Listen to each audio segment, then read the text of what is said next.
Ito guys, sinahanda nga pala natin ito pakain natin sa baboy. So meron tayong binigay na naman, nabili natin sa mga katropa natin dyan sa palengke. Ito mga gulay-gulay.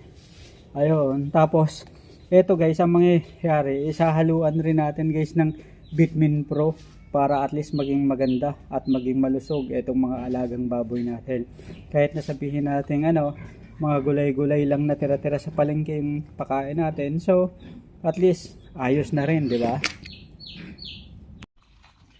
So ito, kung mapapansin nyo guys, kulay pink yung tubig na kinakain sa kainan ng ating baboy. Ito ay may kasamang mga vitamins na Vitamin Pro nga.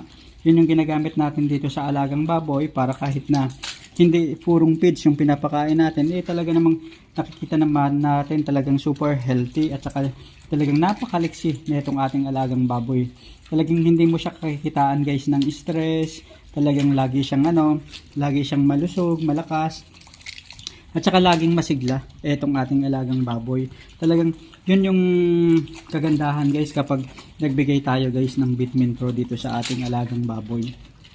So, ito na guys yung update sa ating mga manok na binili kahapon. So, malalakas, masisigla sila. Kinamitan lang natin guys ng Vitamin Pro dun sa hinalo natin sa inumin nila. So, konting-konti lang yun guys. Ayos na. Nakakatulong yan para magkaroon sila guys ng extra energy. At syempre, iwas stress na rin. So, kasi kompleto naman yan. Merong vitamins, minerals, probiotics, kompleto. Meron pang electrolytes. Usually nakakatulong para matanggal yung stress ng mga manok na katulad nito. Bale, itong binili natin guys, 45 days nating aalagaan. So ito na guys yung day 2. At ito nga, bakit ba dalawa lang yung binili natin? Kasi nga guys, na mag-experiment pa lang tayo para makita natin kung magkano talaga yung gagastusin natin kung mag-aalaga tayo guys ng maramihan. So bali ito yung parang pinaka sample muna natin para makompute muna natin guys yung gastusin, kung paano ba yung tamang pag-aalaga mula day 1 hanggang day 45, ano ba yung mga dapat ibigay dito. At sa mga susunod na araw magtatanong tayo sa mga katropa natin na expert na sa pag-aalaga ng manok. So sa ngayon, ito lang yung update natin dito sa mga binili natin na manok. At sasabihin na rin natin, alaga nating manok at palalakihin nga natin in 45 days. So ngayon, day 2. So 43 days to go. Ayun. So sa day 2 ng ating mga alagang sisiw, alagang manok, so dalawa lang muna yung binili natin.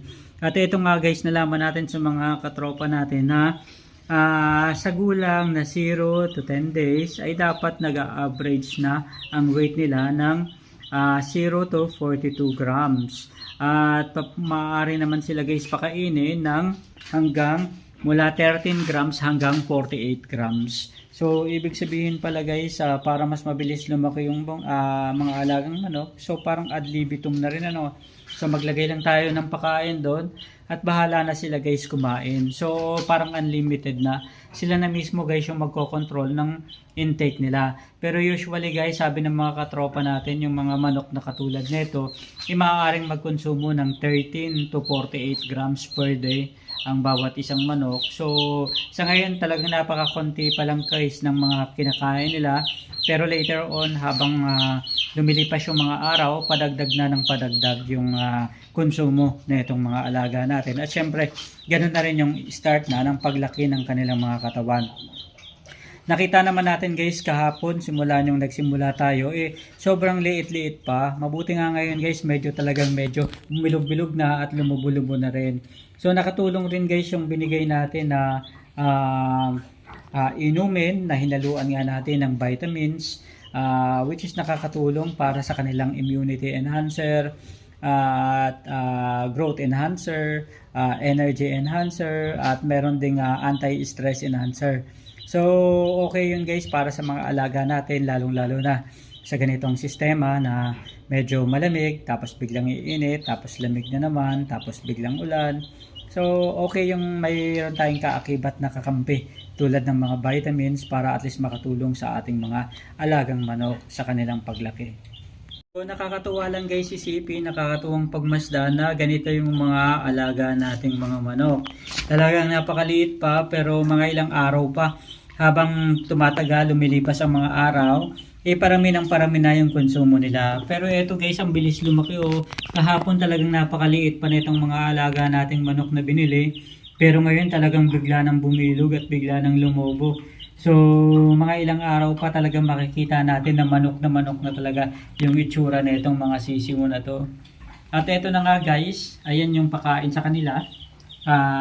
Medyo mga maliliit pa ng mga feeds. At pagpunta natin guys sa bayan, magtatanong tayo kung paano ba yung sistema ng pagpapalit ng pakain dito, tuwing kailan tayo magpapalit para at least matutunan natin yung tamang pag-aalaga sa manok. Kasi guys, yung mga nagsisimula, lalong-lalo na tayo, baguhan pa lang sa pag-aalaga ng mga manok na 45 days tulad nito, gusto rin nating matutunan kung paano ba yung tamang pasistema sa pag-aalaga ng ganitong klaseng mga sisiw. Meron kasi guys, iba't iba rin yung sistema sa pag-aalaga ng mga manok na native, yung mga manok na may mga may lahi, at iba rin yung pasistema sa pag-aalaga ng manok na paitlugin. So tayo 45 days muna yung target natin dito sa ating mga sisiw na to, at hinihikayat rin natin yung iba na kahit backyard kayo, kahit na nasa bahay lang kayo, kung mayroon kayong space, pwede nyo rin gawin to para at least makatulong sa inyo. Dagdag na pwedeng pagkakitaan. Tayo naman ginawa natin to para at least malaman talaga natin kung magkano talaga yung tunay na gastusin, para makapaghanda tayo ng sapat na puhunan na ilalaan natin kung sakaling mag-decide tayo na gusto na nating paramihin ang pag-aalaga ng ganitong klaseng manok.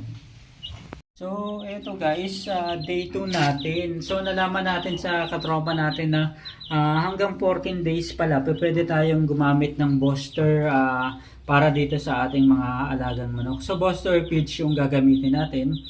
At maaaring magkonsumo ang manok ng hanggang 30 grams sa unang linggo, at sa ikalawang linggo naman guys is 50 grams bawat isa. So, ibig sabihin guys, sa first week, first 7 days, 0 days old hanggang 7 days, maaaring mag-intake itong mga manok mula 13 grams hanggang 30 grams. At sa ika-8 araw naman hanggang 14 days, maaari na itong magkonsumo ng mula 30 grams papunta hanggang 50 grams. So sa ganong sistema, mas mabilis na lalaki yung ating mga alagang manok. Ibig sabihin guys, sa ika 2 weeks ng pag-aalaga na itong mga manok na to na 45 days o broiler na alaga, is maaari na tayong mag-shift into starter. So, okay na okay yun para sa atin. So, ibig sabihin pala guys, napakaliit lang ng makukonsumo na itong ating mga binili na manok. Kasi bumili tayo guys ng 1 kilo. Ibig sabihin guys, ang 1 kilo halos 1,000 grams, di ba? So, hindi nila yun mauubos guys sa loob ng panahon na aalagaan natin sila. So, dapat pala konti-konti lang yung binili natin. Dapat 1/4 lang pala, no? Pero since mura lang naman, halos parang 40 pesos lang yung 1 kilo, yung booster na binili natin. So, eto na nga guys. Ayan. So, eto yung pinakain natin sa alagang manok. Actually guys, sa kasalukuyan hindi ko pa sinusukat. Naglalagay lang tayo ng parang ad libitum na anytime na gusto nilang kumain, nagutom sila, so meron silang kakainin dito sa kanilang kainan. So, yun muna yung sistema natin guys. Pero sabi ng mga katropa, yung mga manok naman sila na yung magkocontrol sa sarili nila. Pero usually, on average, ang nakukonsumo ng manok is maaaring mag-average from 13 grams hanggang 30 grams sa loob ng 1 linggo na pag-aalaga. So by the way guys, day 2 na tayo at 43 days more to go and counting. Talaga namang happy na happy tayo at talagang sana mapalaki natin talaga itong mga alagang manok natin na to at maging maganda ang pasistema natin para at least patiyak natin na makuha natin yung tamang target na bigat para dito sa mga broiler na to at for culling later on after 45 days.